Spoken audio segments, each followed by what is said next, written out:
Hello students, welcome on my science classes. आज हमारा जो टॉपिक रहेगा वो चैप्टर सेल का रहेगा। हम आज टॉपिक पढ़ेंगे प्लाज्मा मेम्ब्रेन के स्ट्रक्चर और फंक्शन का। हमने पिछले पार्ट में डिस्कस किया था। आज हम पढ़ेंगे कि कैसे प्लाज्मा मेम्ब्रेन के थ्रू ट्रांसपोर्टेशन होता है सब्सटेंस का। तो ये हमारा पार्ट 6 रहेगा। तो let's start our topic. Transportation through cell membrane. Cell membrane के द्वारा दो तरीके से ट्रांसपोर्टेशन होता है, पैसिव ट्रांसपोर्टेशन और एक्टिव ट्रांसपोर्ट। दो तरह का, पैसिव और एक्टिव। तो पैसिव जो होगा वो कंसंट्रेशन ग्रेडियंट के थ्रू होगा। कंसंट्रेशन ग्रेडियंट का मीन्स, मान लो ये सेल है, ये सेल के अंदर सॉल्वेंट की मात्रा कंसंट्रेशन क्या है, लो है, और बाहर कंसंट्रेशन हाई है। तो जहां कम है उधर ही जाना चाहिए, वो होगा हमारा कंसंट्रेशन ग्रेडियंट। तो किसके थ्रू होता है? कंसंट्रेशन ग्रेडियंट के थ्रू होता है। It requires energy. उसको किसकी जरूरत होती है? एनर्जी की जरूरत होती है। और एनर्जी हमारी सेल किस रूप में लेती है? एटीपी की फॉर्म में लेती है। किस रूप में लेती है? एटीपी की फॉर्म में। एटीपी क्या होता है? Adenosine triphosphate. Adenosine triphosphate. तो ये बात तो हमने की किसकी? पैसिव ट्रांसपोर्ट की। अब बात है कि एक्टिव ट्रांसपोर्टेशन क्या होती है। वो क्या होता है? अगेंस्ट होता है। किसके अगेंस्ट होता है? कंसंट्रेशन ग्रेडियंट के अगेंस्ट होता है। कंसंट्रेशन ग्रेडियंट के अगेंस्ट का मतलब अंदर कंसंट्रेशन लो थी, बाहर कंसंट्रेशन हाई थी, फिर भी ट्रांसपोर्टेशन कहाँ हो रहा है? अंदर से बाहर की तरफ। तो ये उसके क्या हो गया? अगेंस्ट हो गया। ऐसे ट्रांसपोर्टेशन को क्या कहते हैं? एक्टिव ट्रांसपोर्टेशन कहते हैं। इसमें किसी भी प्रकार की कोई एनर्जी की जरूरत नहीं होती है। किसी भी प्रकार की कोई एनर्जी की जरूरत नहीं होती है। किसके अंदर? एक्टिव ट्रांसपोर्टेशन के अंदर। फिर हम बात करते हैं कि पैसिव ट्रांसपोर्ट दो तरीके का होता है। कौन कौन सा? डिफ्यूजन और ऑस्मोसिस। जो हमारा पैसिव ट्रांसपोर्टेशन है वो दो तरह से होता है, डिफ्यूजन और ऑस्मोसिस।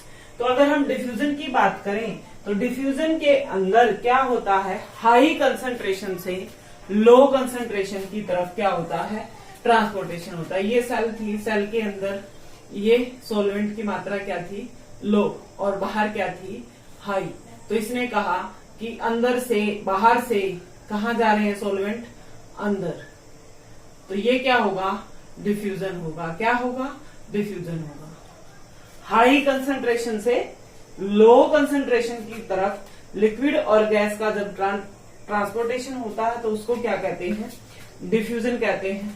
डिफ्यूजन में एक खास बात है कि इसमें किसी भी प्रकार से सेमी परमेबल मेम्ब्रेन की जरूरत नहीं होती। Not required semi permeable membrane. कोई भी सेमी परमेबल मेम्ब्रेन की जरूरत नहीं होती। Flow of molecule in all direction. यहाँ हर जगह से क्या होता है? फ्लो होता है। सभी डायरेक्शन में फ्लो होता है। किसका? सॉल्वेंट का। हाई कंसंट्रेशन से लो कंसंट्रेशन की तरफ। हम डिफ्यूजन ज्यादातर किस के ट्रांसपोर्टेशन में यूज किया जाता है? गैसियस एक्सचेंज में उसको यूज किया जाता है। गैसों के आदान प्रदान के लिए हम ट्रांसपोर्टेशन को, डिफ्यूजन को क्या करते हैं? यूज करते हैं।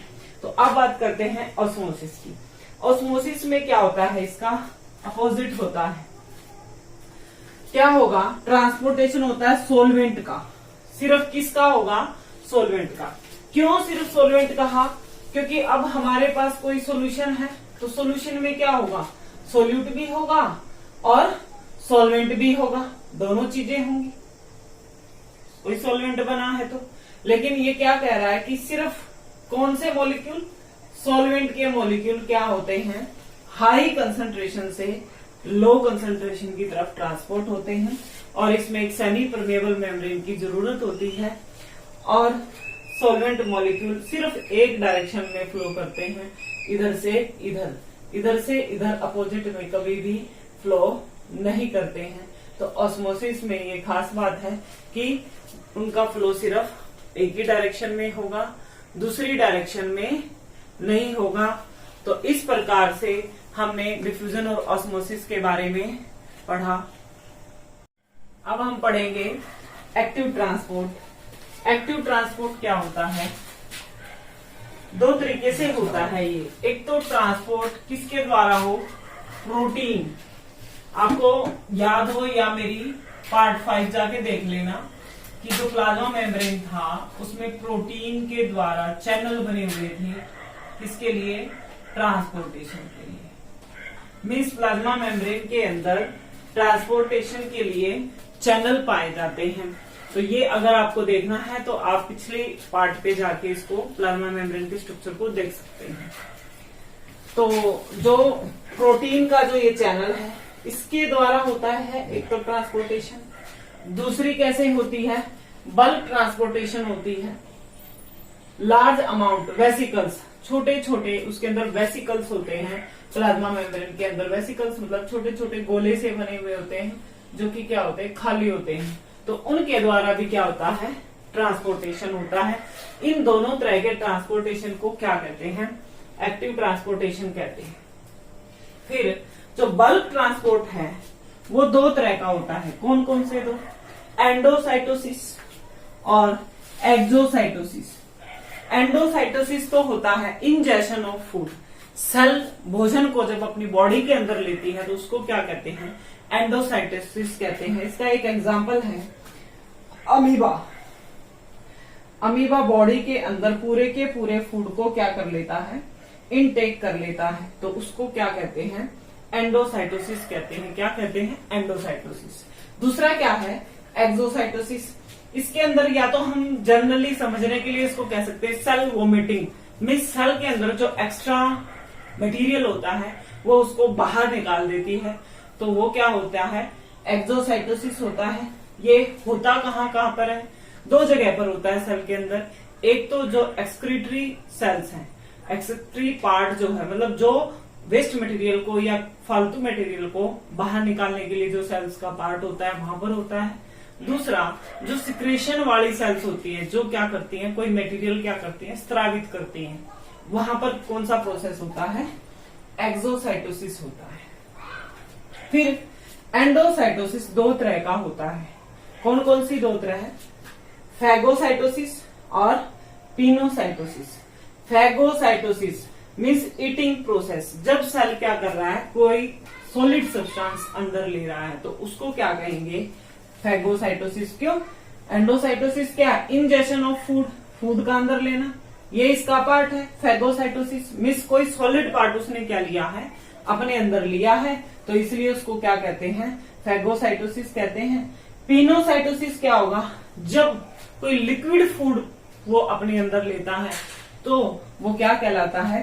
पिनोसाइटोसिस कहलाता है। तो इस प्रकार से इसका दूसरा नाम क्या है? Drinking process. की सेल ने अभी क्या किया?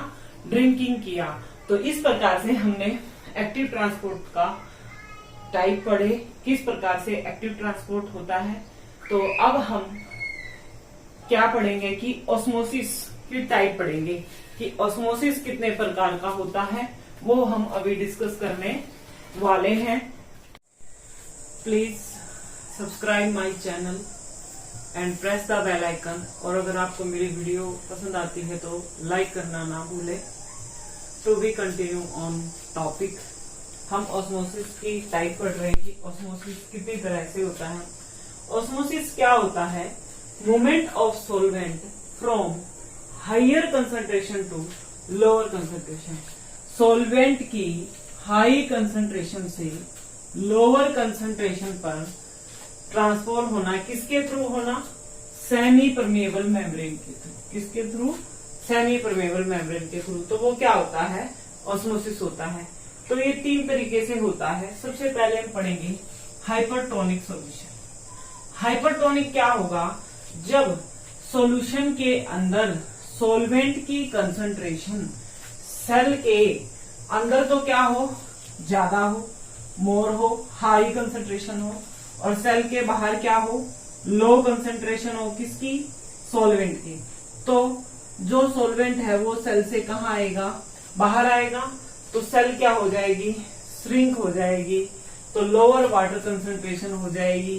इस टाइप को क्या कहते हैं, हाइपरटोनिक कहते हैं। डेफिनेशन देख लो, if external solution has lower concentration of solvent, बाहर वाले सॉल्यूशन के अंदर सॉल्वेंट की मात्रा कम हो तो वो क्या होगा, हाइपरटोनिक होगा। या हम कह सकते हैं कि कंसंट्रेशन सॉल्वेंट की सेल के अंदर ज्यादा हो। कोई भी एक कंडीशन की बात कर सकते हैं, या तो हम बाहर की कंसंट्रेशन बता दें या सेल के अंदर की। तो हाइपरटोनिक सॉल्यूशन में सेल का साइज श्रिंक हो जाता है। क्या हो जाता है, श्रिंक हो जाता है। और ये सेल का साइज जो श्रिंक होता है, सेल का श्रिंक होना क्या कहलाता है, प्लाज्मोलिसिस कहलाता है। क्या कहलाता है, प्लाज्मोलिसिस। फिर है हाइपोटोनिक सॉल्यूशन। हाइपोटोनिक सॉल्यूशन क्या होता है, जब एक्सटर्नल सॉल्यूशन के अंदर कंसंट्रेशन क्या हो, ज्यादा हो, और लेस कंसंट्रेशन हो किसके अंदर, सेल के अंदर। सीधी सी बात है, तो सॉल्वेंट कहाँ जाएगा, सेल के अंदर जाएगा। जैसे जैसे सेल के अंदर सॉल्वेंट जाता जाएगा, सेल का साइज क्या हो जाएगा, बढ़ जाएगा। या मैं कहूँ सेल क्या हो जाएगी, मोटी हो जाएगी, स्वेलअप हो जाएगी, और यहाँ पर वाटर की कंसंट्रेशन क्या होगी, ज्यादा होगी। तो ऐसे सॉल्यूशन को क्या कहते हैं, हाइपोटोनिक सॉल्यूशन कहते हैं। क्या कहते हैं, हाइपोटोनिक सॉल्यूशन कहते हैं। तीसरी टाइप हमारी क्या है, आइसोटोनिक। मीन्स अंदर और बाहर, बाहर सॉल्यूशन के अंदर और सेल के अंदर कंसंट्रेशन बराबर है। बराबर है तो क्या होगा, ना तो सॉल्यूशन अंदर जाएगा और ना ही बाहर आएगा, तो किसी भी प्रकार का कोई चेंज नहीं होगा, नो चेंज। और सेल का साइज कैसा रहेगा, सेम रहेगा। तो ये हमने ऑस्मोसिस के बारे में पढ़ा कि कैसे ऑस्मोसिस सेल्स के अंदर होता है और उसके अनुसार सेल की शेप चेंजेस हो जाती हैं। तो होप सो अगर आपको मेरी वीडियो पसंद आती है तो प्लीज लाइक जरूर करें और इसी तरीके से मेरी वीडियो को देखते रहें। Thank you for watching my videos.